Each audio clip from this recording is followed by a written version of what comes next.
ایک خاتون مجھے ملی، ان کے والد نے، ان کی والدہ نے ان کے ساتھ بچپن میں بہت زیادہ زیادتیاں کی تھی. ان کو مارا بھی تھا، ان کو ابیوز بھی کیا تھا، ان کو طرح طرح سے ہیوملیٹ کیا تھا، ٹارچر کیا تھا. بہت ہی زیادہ جانوروں والا سلوک ان لوگوں نے اپنی بیٹی کے ساتھ کیا تھا. یہاں تک کہ جب اس بیٹی کی شادی بھی ہوئی تو وہ اس لیے اس نے جلدی کی شادی میں کہ کسی طرح اپنے ماں باپ سے ان کے گھر سے نکل جاؤں، اس عذاب سے میں بچ جاؤں جو اس کے ماں باپ نے اس پر کیا. کئی سال گزر گئے، اب اس کی عمر زیادہ ہو گئی ہے، وہ بھی خود ماں ہے، اس کے والدین بھی اب بوڑھے ہو چکے ہیں. جو باپ جو ہے وہ ہارٹ کا پیشنٹ بن گیا، ماں کو جو ہے وہ ڈائبٹیز ہو گئی، دونوں مریض ہیں، ان کا خیال کرنے والا کوئی نہیں ہے. اب آپ اندازہ کرو کون خیال کرتا ہے ان کا. جس بیٹی کو ٹارچر کرتے تھے نا، وہ ان کا خیال کر رہی ہے. وہ میرے پاس آئے، اس نے مجھے کہا ان کی خدمت کرتے ہوئے میرے دل کے اندر اتنی تکلیف ہوتی ہے، مجھے رہا نہیں جاتا. ان لوگوں نے مجھے اتنا ابیوز کیا تھا، اتنا ابیوز کیا تھا، اور اللہ چاہتا ہے میں ان کی خدمت کروں. یہ تو اگر آپ دیکھتے ہوتے کہ یہ میرے ساتھ کیا کرتے ہیں تو آپ کو یہ لگتا کہ یہ لوگ تو انسان بھی نہیں ہیں، شیطان ہیں. میں کیسے ان کی خدمت کروں، کیسے ان کو معاف کروں؟ پھر مجھے لوگ کہتے ہیں معاف کرو معاف کرو، معاف نہیں کرو گے تو اللہ معاف نہیں کرے گا. کہتی میں نہیں کر سکتی معاف. ایک تو اس طرف سے مجھ پر عذاب آیا، اب آخرت میں بھی عذاب آئے گا کہ معاف نہیں کر سکتی.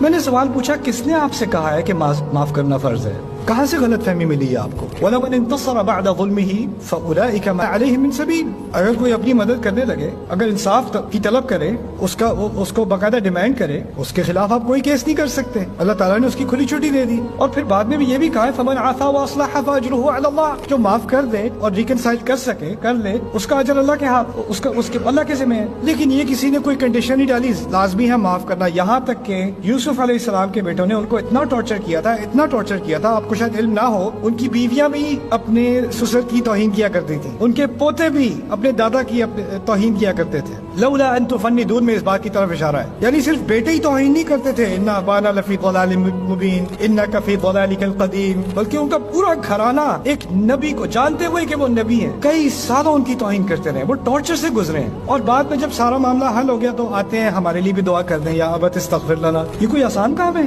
یہاں تک کہ نبی کے لیے بھی آسان نہیں ہے. اس نبی نے بھی کہہ دیا، یہ نہیں کہا اجل یا ای یا نعم، کہا سوف استغفر لکم ربی، کروں گا ذرا بعد میں، ابھی نہیں، ابھی دل تیار نہیں ہے. اب وہ معافی مانگنے آ بھی رہے ہیں لیکن ابھی دل تیار نہیں ہے. اس چیز کو بھی اللہ تعالیٰ نے اکنالج کیا ہے، اللہ تعالیٰ نے انسان کی تکلیف کو اکنالج کیا ہے. تو اگر آپ کے دل میں ایک سختی آ گئی ہے نا، تو ایک طرح سے تو آپ انسان ہو، آنی تو تھی. جس کے ساتھ سختی کی گئی ہو اس کے دل میں سختی تو آئے گی. اللہ تعالیٰ نے ہمیں انسان ہی بنایا آخرکار. لیکن اگر آپ کو اس کا حل چاہیے نا، تو یا تو آپ انتظار کریں اس وقت تک جب آپ اس پوزیشن میں ہو کہ آپ اس بات کو، یعنی بدلہ لینے کی بات نہیں ہے، دیوار توڑنے کی بات ہے، اس کو آپ ایڈریس کر سکیں. جیسے اس عورت نے کہا کہ میں اپنے ماں باپ کو معاف کرنا چاہتی ہوں، میں کر نہیں سکتی. میں نے کہا اگر کرنے کا کوئی امکان بھی ہے نا، تو اس کا پہلا سٹیپ یہ ہوگا کہ آپ کو ان کی غلطی سے ان کو آگاہ کرانا پڑے گا، آپ کو کنفرنٹ کرنا پڑے گا. دیکھیں آپ نے یہ کیا تھا، آپ کو یاد ہے، آپ نے جو کیا تھا آپ کو یاد ہے. دیکھیں یوسف علیہ السلام کچھ غلطی کا ذکر کیے بغیر بھی معاف کر سکتے تھے، لیکن جب انہوں نے کہا ہے نا هل علمتم ما فعلتم بيوسف واخيه،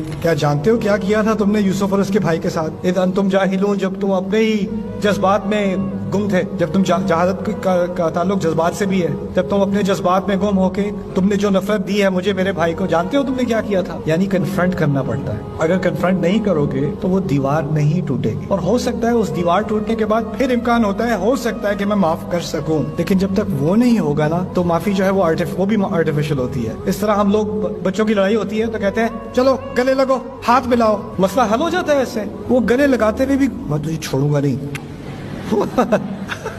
لیکن دل میں تو بات رہ گئی نا. ہم اوپر سے مسئلہ حل کرتے ہیں، اندر کا مسئلہ حل نہیں کرتے. اندر کا مسئلہ تبھی حل ہوگا جب آپ کسی کو کنفرنٹ کرو گے. اور اگر آپ ابھی اس پوزیشن میں نہیں ہو کہ آپ کنفرنٹ کر سکو تو ابھی صبر کا مرحلہ ہے. کبھی کبھار یعقوب علیہ السلام کئی سال اس پوزیشن میں نہیں تھے کہ وہ اپنے بیٹوں کا سامنا کر سکیں اس طرح سے. اس وقت کہا تھا انما اشکو بثی وحزنی الی اللہ. تو جب وہ ایک وقت آ جاتا ہے پھر اس کے بعد اللہ تعالیٰ وہ دروازہ کھول دیتا ہے. میری دعا ہے کہ اللہ تعالیٰ آپ کے دلوں کو نرم کرے، اور جو جس تکلیف سے آپ گزرے ہو، شاید وہ پیرنٹس کی طرف سے آئی ہے، بچوں کی طرف سے آئی ہے، شاید وہ شوہر کی طرف سے آئی ہے، بیوی کی طرف سے آئی ہے، کسی کزن کی طرف سے آئی ہے، کسی کی طرف سے بھی ہے. ہوتے یہ ڈرامے گھر میں ہی ہیں، کسی غیر سے نہیں آتی تکلیف. جو دل کے قریب ہوتا ہے نا وہی تکلیف دے سکتا ہے. اسی لیے انبیاء کی زندگی میں جو سب سے بڑی مشکلیں تھی وہ گھر والوں کی تھی. باہر کی کسی دشمن کا مسئلہ نہیں تھا. یہاں تک کہ موسیٰ فرعون کے گھر میں ہی پلے بڑے ہیں، وہ بھی ایک طرح سے گھر والی بات تھی. تو یہ چیزیں جو آپ کی فیملی میں ہوتی ہیں، میری دعا ہے کہ اللہ تعالیٰ آپ کے دل کو وہ صلاحیت دے کہ آپ اس کا سامنا کر سکو انشاءاللہ.